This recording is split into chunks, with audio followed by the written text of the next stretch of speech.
ពីលេខ1ដល់លេខ10ស្រឡាញ់លេខមួយណាជាងគេស្រឡាញ់លេខ7បើខ្ញុំមាន challenge មួយចង់ឲ្យបងលេង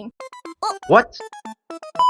បងឈ្មោះអីគេដែរបង មកកានីបង ក្នុងចំណោមពណ៌ទាំងអស់បងចូលចិត្តពណ៌អីជាងគេដែរ ពណ៌ភេងហ្មង បើជីវិតយើងភេងភេងពីលេខ1ដល់លេខ10បងស្រឡាញ់លេខមួយណាជាងគេយកតែមួយ ស្រឡាញ់លេខ7បើខ្ញុំមាន challenge មួយចង់ឲ្យបងលេងអញ្ចឹងបើបងអាចសាយខះបើដងខ្ញុំមានកាដូជូនបង1 2 ដូច្នេះធ្វើជាមនុស្សសំខាន់បំផុតគឺសប្បាយចិត្តថ្ងៃណាមិនសប្បាយចិត្តត្រូវរកវិធីធ្វើខ្លួនឯងនឹងសប្បាយចិត្តដល់ទេ សប្បាយអត់បងសប្បាយបងគាត់ថាស្នាមញញឹមមួយដែលស្រស់អញ្ចឹងយើងត្រូវការអីខ្លះដើម្បីយើងញញឹមមកស្អាត ហើយទីមួយគឺយើង